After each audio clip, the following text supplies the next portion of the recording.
11th standard old advance Tamil book back question answer பார்த்துட்டு வரோம். பாடம் 5 கம்பனுக்கு பாராட்டு மாப்போசி. கம்பர் மகாகவி 12,000 கவிதைகளால் ராமாயணத்தை பாடியவர். கம்பராமாயணம் வழிநூல் தான். அப்படி இருந்தாலும் அதோட மூல நூலான வான்மீகி ராமாயணத்தை வென்று நிற்கிறது. இது கம்பராமாயணம் இந்து மத நூல். அதிலும் பார்த்தீங்கன்னா வைணவ சமயம் சார்ந்த நூல். இருந்தாலும் சமயம் கடந்த நிலையில் இந்துக்கள், இஸ்லாமியர், கிறிஸ்துவர் ஆகிய எல்லோராலும் போற்றப்படும் பொது காப்பியமாகிவிட்டது. கம்பனோடு கவிதை போயிற்று. இது ஒரு பழமொழி. நம்ம கம்பராம தீட்சிதர் மீது பாடிய இரங்கற் பாவில பாரதியார் என்ன சொல்லியிருக்காருன்னா, உயர் கம்பநாடனுடன் கவிதை போயிற்று என்ற வாசகத்தை சேர்த்து அந்த பழமொழி இலக்கிய மெருகேற்றியிருக்காரு. கம்பநாடன் கவிதையைப் போல் கற்றோர்க்கு இதயம் கலியாதே. இது பண்டிதர் போற்றும் பாடல் மொழி. அதே மாதிரி விருத்தப்பாவிற்கு திருத்தக்க தேவர், விருத்தப்பாவின் வேந்தன் அப்படின்ற பெருமை கம்பர் பெற்றுவிட்டார். பாரத பெருநாட்டின் பெருமைக்கு வடபுலத்தில் பிறந்த காளிதாசனையும் பாணினியையும் பாஸ்கரனையும் சான்று காட்டும் பாரதியார் அந்த பட்டியலில் கம்பரையும் சேர்த்து மகிழ்கின்றார். கம்பன் என்றொரு மானிடன் வாழ்ந்தும் காளிதாசன் கவிதை புனைந்தும் உம்பர் வானத்து கோளையும் மீனையும் ஓர்ந்த அளந்த ஓர் பாஸ்கரன் மாட்சியும் நம் அருந்திரளோடு ஒரு பாணினி ஞால மீதில் இலக்கணம் கண்டதும். இது பாரதியாரோட பாடல்.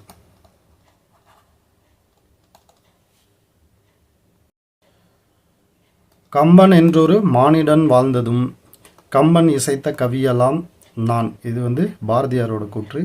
கம்பன் என்றொரு மானிடன் என்று கூறியது அவன் பிறந்ததால் மனித சமுதாயம் பெருமை பெற்றுவிட்டதென உணர்த்தத்தான். அரி, அரண், அயன் மற்றுமுள்ள தெய்வங்கள் ஆகியோரை மானிடம் என்றது. அரினா திருமால், அரண்னா சிவன். இதே டன்னகரம் வந்துச்சுன்னா கோட்டை அரண் அப்படின்னு அர்த்தம், பாதுகாப்பு மதில்னு அர்த்தம். அயன் அப்படின்னா பிரம்மன். இது கம்பரோட கருத்து. கம்பன் என்றொரு மானிடன் பிறந்ததால் தேவகுலத்தை தமிழினம் வென்றுவிட்டது என்கிறார் பாரதியார். கம்பருக்கு பின் தோன்றிய கவிஞர் பெருமக்கள் எல்லாருமே என்ன செய்கிறாங்கன்னா, அவரோட கவிதை காப்பியங்களை தான் முன்னோடியாக கொண்டு காப்பியங்களை படைத்துள்ளனர். இஸ்லாமியருக்கென உமரு புலவர் இயற்றிய சீரா புராணத்திலும் கம்பருடைய கைவண்ணத்தை காண முடிகிறது. அதே மாதிரி கிறிஸ்துவருக்கென வீரமாமுனிவர் படைத்துள்ள தேம்பாவணி காப்பியத்திலும் கம்பருடைய சாயலை காண முடிகிறது. கம்பனை பற்றிய பழமொழியை கூட வந்துவிட்டது. என்ன? கம்பன் விட்டு கற்றுத்தறியும் கவி பாடும். அதே மாதிரி கவிதையின் சிறப்பை பற்றி விவாதிக்கும் போது அது என்ன கம்பசூத்திரமோ என வினாவை எழுப்புவதும் வழக்கமாகிவிட்டது.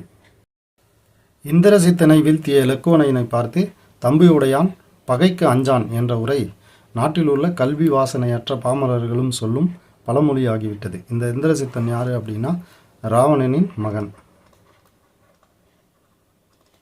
இப்போது இதை அறிஞர் அண்ணா என்னன்னு மாற்றினார் அப்படின்னா, தம்பி உடையான் படைக்கு அஞ்சான் அப்படின்னு சொல்லியிருப்பார். வாரிசுகளை பெற்றவன். இப்போது நம்ம இந்த நூற்றாண்டிலே வாழ்ந்து மறைந்த சுப்பிரமணிய பாரதியார், கவிமணி தேசிய விநாயகம் பிள்ளை, கவிஞர் வே. ராமலிங்கம் பிள்ளை ஆகியோர்கள் கம்பனை போற்றி பாக்கள் பாடியுள்ளனர். புகழ் கம்பன் பிறந்த தமிழ்நாடு. இது யாரோட கூற்றுனா பாரதியோட கூற்று. வெளிநாட்டுக்கு போனாக்க நீங்கள் காந்தி பிறந்த நாட்டிலிருந்து வருகிறீர்களா அப்படின்னு கேட்பாங்களாம். அதுபோல் கம்பன் நாட்டவர் என்று சொல்லி பெருமைப்பட்டு கொள்ளவும் நமக்கு உரிமை உண்டு. தமிழுக்குள்ள பெருமைக்கு தலை காரணம் கம்பன்தானே என்று சொல்றவர் கவிமணி தேசிய விநாயகம் பிள்ளை. பாரில் பெயர் ஓங்கு பன்மொழிக்கும் நாணாது நேரில் நிமிர்ந்து தமிழ் நிற்பதுதான் சீருயர்ந்து ஏறு புகழ் கம்பன் ராமகதையால் வந்த வீறு கொண்டு என்று விளம்பு. அம்புவிக்கு வாய்த்த அருட்கவி ஐயமின்றி உம்பரமும் ஒத்த உயிர்கவி கம்பன் தன் மந்திரச் சொல்லால் வனைந்த கவி என்றேனும் வெந்திடுமோ தீயால் விளம்பு. இது கவிமணி தேசிய விநாயகம். கவிஞர் வே. ராமலிங்கனார் பிள்ளை அவர்கள் கம்பனை புகழ்ந்து ஒரு பதிகமே பாடியுள்ளார். எண்ணி எண்ணி திட்டம் போட்டு எழுதினானோ எண்ணாமல் எங்கிருந்தோ கொட்டினானோ புண்ணியத்தால் உடன் பிறந்த புலமைதானோ போந்த பின்னர் ஆய்ந்தறிந்து புகன்றதாமோ தன்னியல் சேர் தமிழனங்கின் தவமேதானோ தயரதனும் சனகனுமே தரித்த நோன்போ விண்ணமுதின் சுவை கெடுத்த கம்பன் பாடல் விரிந்த விதம் என்றென்றும் வேப்பேயாகும். கம்பர் தம்முடைய கவிதைகளிலே கடவுளையே காட்டுகிறார் அப்படின்னு சொல்றது பாரதியார். அவர் போதிக்கிற ஒழுக்க நெறிகளை கடைபிடித்து வாழ்ந்தார் மானுடர் தேவராகலாம் என்பது பாரதியின் நம்பிக்கை. தமிழ் சாதி அப்படின்று தலைப்பிட்டு பாடிய கவிதையில் பாரதியார் என்ன சொல்லியிருக்காருன்னா, விதியே விதியே தமிழ் சாதியை என் செய்ய கருதி இருக்கின்றாயடா என்று விதிக்கு வினா விடுக்கின்றார்.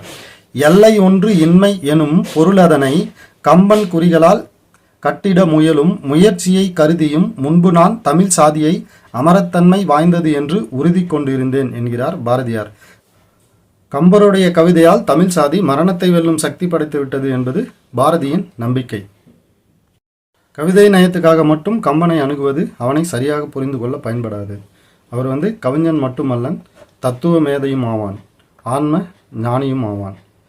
குரங்குகளை பேச வைக்கும்போது அதற்கான தனி பாணி, அரக்கர்களை பேச வைக்கும்போது அவர்களுடைய பண்பின்மை, ஆரணையத்து முனிவர்களை பேச வைக்கும்போது அவர்களுடைய வாக்கிலே மெய்ஞான ஒளி, காப்பிய நாயகனான ராமனின் வாக்கிலே தெய்வீக ஒளி, அசோகவனத்தில் சிறைப்பட்ட சீதையின் பேச்சிலே பெண்மையின் பெருமையை காட்டுகிறான் கம்பன். தமிழ் புலவர்களிலே அவனுக்கிணை அவன்தான்.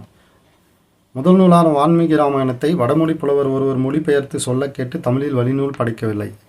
கம்பன் தானே வடமொழியில் நிறை புலமை பெற்று வான்மீகி ராமாயணத்தை படைத்து அந்த மகாகவியின் உள்ளத்தை உணர்ந்து வழிநூல் படைத்தான். அது முதல் நூலுக்குரிய பெருமையை பெற்றுவிட்டது. கம்பனுக்கு பாராட்டு கட்டுரை கம்பரிடம் யான் கற்ற அரசியல் என்கின்ற நூலிலிருந்து எடுக்கப்பட்டது. இதோட ஆசிரியர் மாப்போசி. கம்பரிடம் யான் கற்ற அரசியல் என்பது ஒரு தொகுப்பு நூல். இது வெளியான ஆண்டு 1979. ராமாயணம் தொடர்பாக 19 கட்டுரைகள் இதில் இருக்குது. இதோட முதல் கட்டுரை தான் கம்பனுக்கு பாராட்டு.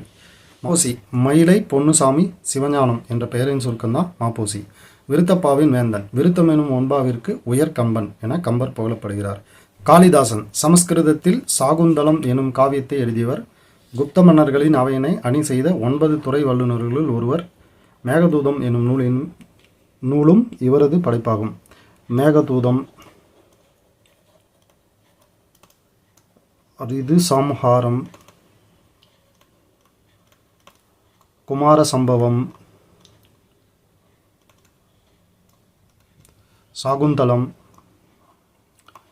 இதெல்லாம் இவரோட படைப்புகள். இவர் பார்த்தீங்கன்னாக்க நவரத்தினங்கள், அதாவது 2ஆம் சந்திரகுப்தரோட அவையில் இருந்த நவரத்தினங்களில் இவர் ஒருத்தர். 2ஆம் சந்திரகுப்தர்.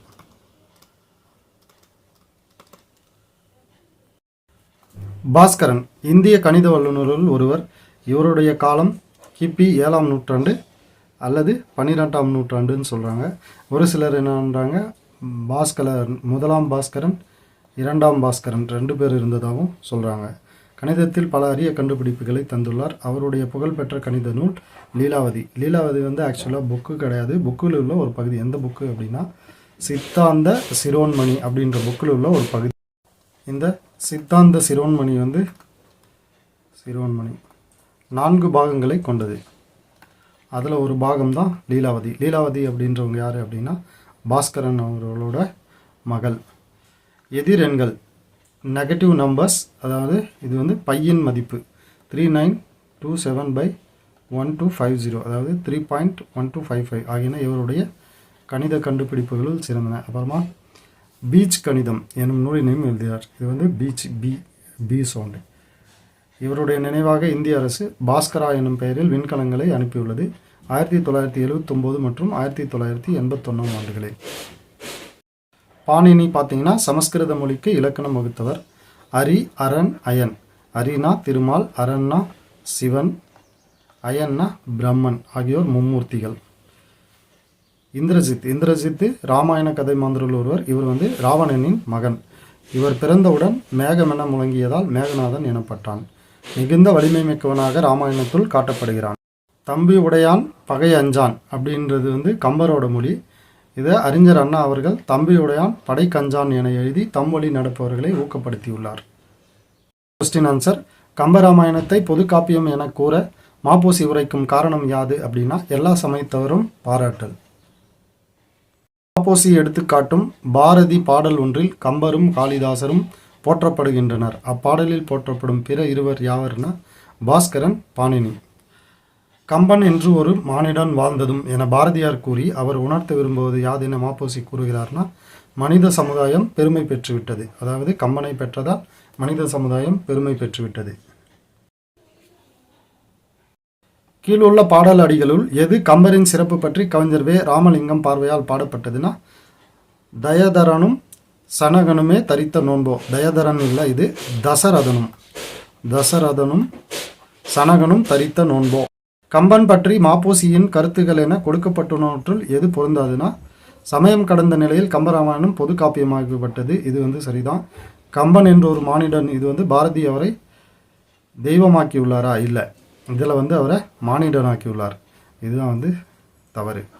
கம்பன் எழுதிய செய்யுளடிகள் மக்கள் வழக்காகவும் மாறியுள்ளன. சரி, நாம் கம்ப நாட்டார் என பெருமைப்பட்டு கொள்ள நமக்கு உரிமை உண்டு. தேங்க்யூ.